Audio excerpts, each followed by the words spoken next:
pembelajarannya Bapak akan membagikan dulu materi pembelajaran hari ini. 25. Itu ada nama?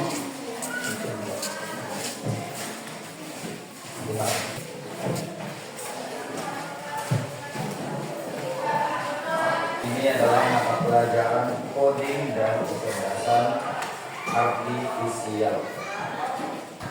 Mata pelajaran coding dan KA ini kan berkaitan dengan penggunaan teknologi. Nah, kalian pasti tahu Meta AI. Siapa yang sudah pernah tahu Meta AI? Yang ada di WhatsApp itu loh. Saya. Nah, terus ada yang pernah mendengar ChatGPT? Lalu ada yang pernah mendengar Copilot? Nah, Gemini. Misal Bapak ambil satu contoh, Meta AI. Nah, Meta AI itu adalah salah satu AI atau kecerdasan artifisial, kalau bahasa Inggrisnya artificial intelligence. Itu tuh sebenarnya robot yang kalian biasanya sebut itu chatbot, kan? Kalian bisa minta apa saja di situ, minta gambar apa. Biasa kita kalian mungkin pernah menanyakan sesuatu, terus dia pasti menjawab. Dan bahkan mungkin kalian pernah mengajaknya ngobrol, pernah nggak? Ngobrol seperti selayaknya kita ngobrol dengan manusia. Nah, dan dia menjawab, kita itu kayak manusia berbicara kepada kita, gitu kan? Nah, padahal itu tuh bukan manusia, melainkan robot atau komputer yang memiliki kecerdasan seperti manusia. Nah, itu adalah salah satu bentuk dari komputer, salah satu sistem yang ada dalam komputer yang memiliki kemampuan yang sama kemampuannya seperti manusia atau manusia berpikir. Nah, tapi kita ini dengan pertanyaan, bagaimana sih komputer itu bekerja? Gitu. Komputer itu cepat kan? Dia bisa menjawab segala pertanyaan kita dalam hanya waktu beberapa detik. Kok bisa gitu loh? Kok bisa komputer itu bekerja dengan sangat cepat dan efisien? Sama juga halnya dengan kita mengirim WhatsApp, kita ngirim chat nih, juga ngirim chat ke ini. Dalam waktu 2 detik, bahkan kurang, dalam 1 detik itu udah sampai pesannya. Beda dengan waktu dulu itu, mungkin kalian dulu lagi. Nah, mungkin waktu bapak kecil, kalau ingin mengirim pesan itu kita harus menulis dulu, terus dilipat, masukkan ke amplop, pergi ke pasar, untuk ke kantor pos, masukkan ke kantor pos, masukkan ke box surat. Nanti orang pos itu bakalan membawanya lagi ke melalui pesawat terbang misalnya. Nah, untuk mencapai ke tujuannya. Nah, itu membutuhkan waktu yang sangat lama. Butuh sekitar mungkin 1 sampai 1 bulan, tergantung jarak yang ingin kita tunggu. Tapi karena canggihnya komputer sekarang, misalnya melalui WhatsApp, Alinda punya teman di Papua Nugini, jauh kan? Bayangkan kalau dia harus mengirim surat, berapa lama nyampainya? Tapi karena ada WhatsApp sekarang, dalam hitungan detik pesan itu nyampai.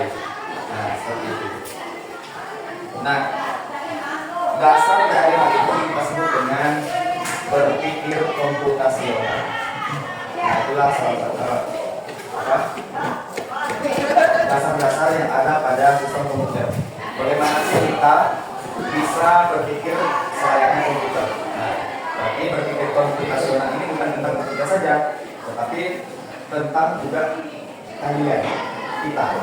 Bagaimana kita menyelesaikan sebuah masalah selayaknya komputer yang menyelesaikan masalah itu dalam waktu yang singkat dan sangat efektif.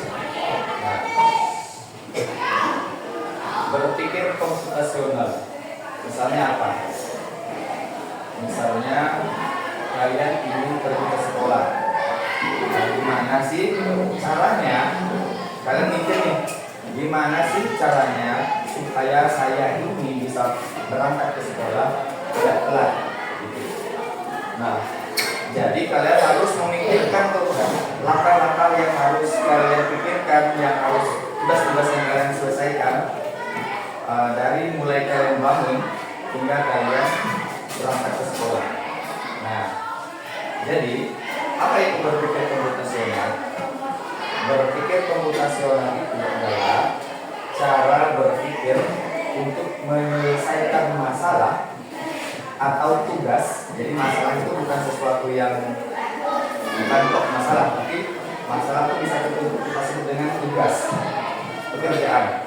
Nah, cara berpikir untuk menyelesaikan masalah atau tugas atau pekerjaan dengan teratur,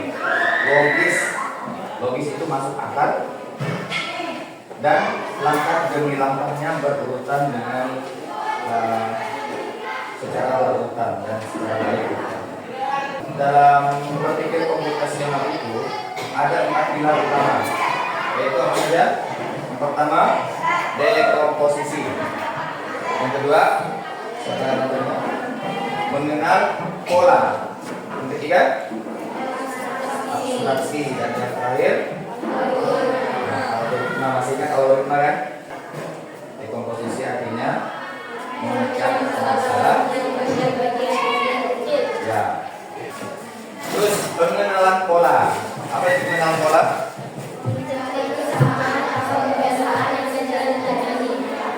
Ya, mencari kesamaan atau kebiasaan yang sering terjadi. Contoh. Nah, sekarang abstraksi. Abstraksi itu sederhananya kita mengambil hal yang penting dan membuang yang tidak penting. Dan yang terakhir, algoritma. Algoritma itu yaitu menyusun langkah-langkah secara jelas dan berurutan. Sekarang untuk memahami lebih lanjut tentang 4 pilar berpikir komputasional itu, kita akan mencoba latihan. Ada lembar kerja di sini. Masing-masing kelompok mendapatkan masing-masing sub atau masing-masing pilar. Jadi kelompoknya ini dapat worksheet dekomposisi. Kelompoknya ini mendapatkan bagian pengenalan pola. Kelompoknya OI mendapatkan bagian abstraksi, dan kelompoknya orang mendapatkan bagian algoritma. Nah, itu semua aktivitas yang ada di dalam masing-masing worksheetnya juga lembar kerjanya, semuanya berkaitan dengan sehari-hari kalian.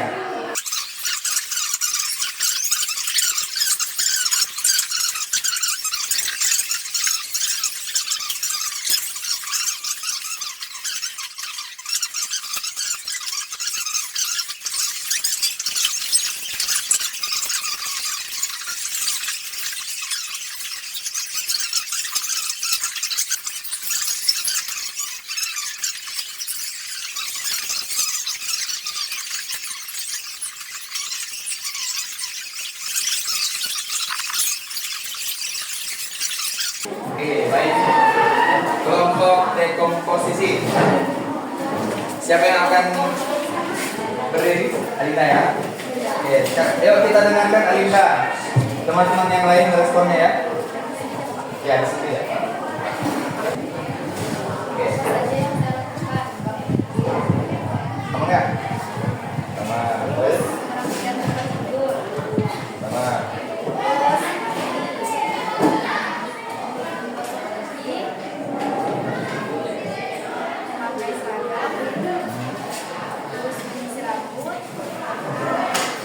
Nanti kamu nyisir rambut tak? Nyisir.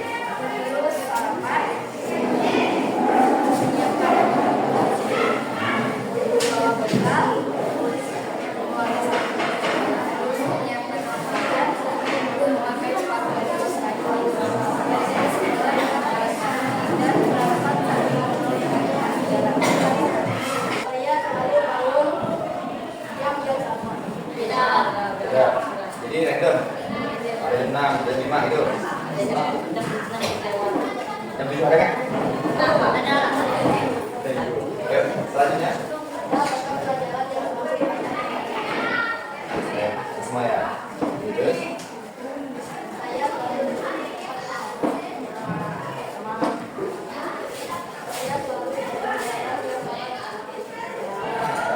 Kalau yang beda apa aja? Misalnya hari ini, ini apa? Terus, kamu ada nggak hari biasanya? Ya. Kalau beda, misalnya apa aja? Misalnya hari ini gorengan, besoknya bubur gitu ya. Bubur. Lanjut.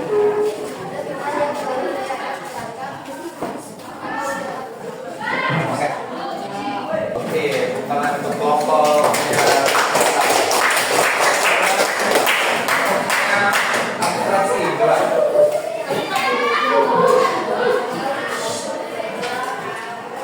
Apa saja yang kalian gambar di situ?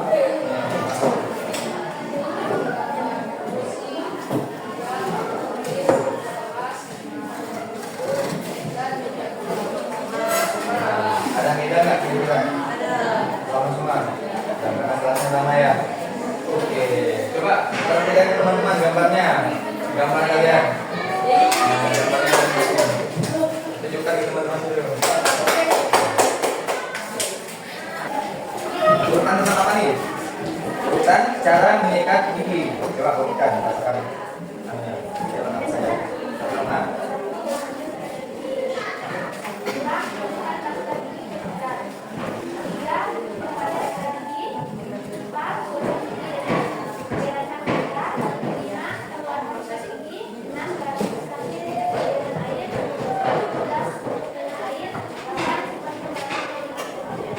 Oke. Ya, boleh angkat teman-teman. Urutan yang salah nih, urutan yang salah. Yang dulu.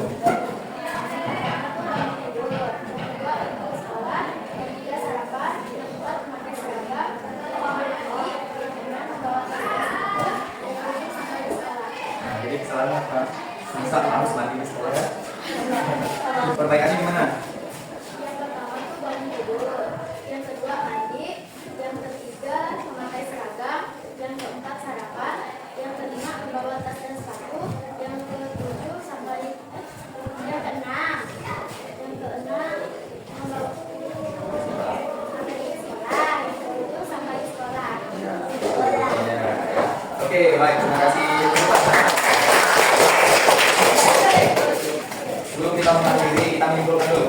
Berpikir komputasional itu intinya apa sih? Apa sih intinya? Kita ingin sebuah tugas itu dapat dilakukan, diselesaikan dengan cara yang mudah, yang hemat waktu, hemat uang. Nah, tidak ribet. Nah, itu intinya. Kita ingin sesuatu itu menjadi mudah. Diperlukanlah cara berpikir komputasional. Ada partilan apa saja? Yang pertama, dekomposisi, yaitu memecahkan. Nah, setelah kita dekomposisi, apa lagi kita? Kita kenali polanya, apa saja yang berulang gitu, untuk kita bisa menentukan tindakan kita berikutnya. Terus yang berikutnya abstraksi, yaitu ya, berarti kita fokuskan ke tujuan kita. Tujuan kita kalau ini ke sekolah, jadi tugas-tugas kecil itu harus kita fokuskan. Jadi jangan nanti mau ke sekolah main HP dulu, nonton dulu, lupa akhirnya nggak ke sekolah. Nah, itu abstraksi. Yang penting itu diambil, yang tidak penting kita tinggalkan. Kita fokus ke yang lebih penting. Dan yang terakhir, algoritma, yaitu kita menyusun ya, kita menyusun langkah-langkah itu menjadi jelas dan berurutan. Apa tujuannya? Supaya hasilnya maksimal. Nah, ini di pertemuan ini kalian mengetahui dasar-dasar dari berpikir komputasional itu. Nah, di pertemuan berikutnya kita akan mencoba. Tadi kan misal-misal nih, misal ada yang dekomposisi, ada yang apa namanya? Di sini pola, ada yang abstraksi dan algoritma. Nah, di pertemuan berikutnya kita akan mencoba nanti bagaimana kalau kita menyelesaikan suatu masalah dengan melalui keempat pilar itu. Nah, jadi masing-masing kelompok nanti akan dihadapkan satu masalah, nanti akan menyelesaikannya melalui keempat cara itu. Mulai dari pertama-tama tadi apa? Kita lihat komposisi dulu nih masalahnya, terus kita kenali polanya dulu, terus kita abstraksi, dan yang terakhir kita susun algoritma atau urutan tugas-tugas. Oke? Nah, baik, terima kasih atas perhatiannya hari ini. Semoga ilmu yang sedikit ini Bapak sampaikan dapat nyantol ke ingatan kalian hingga besok. Jadi besok ingat di berikutnya kalian coba terapkan berpikir komputasional itu dalam kehidupan sehari-hari kalian dalam menyelesaikan suatu tugas atau masalah, ya. Nah, dicoba. Karena ini sangat berkaitan dengan kehidupan kita sehari-hari. Nah, coba ucapkan terima kasih atas perhatiannya dan selamat siang. Ya. Boleh disiapkan.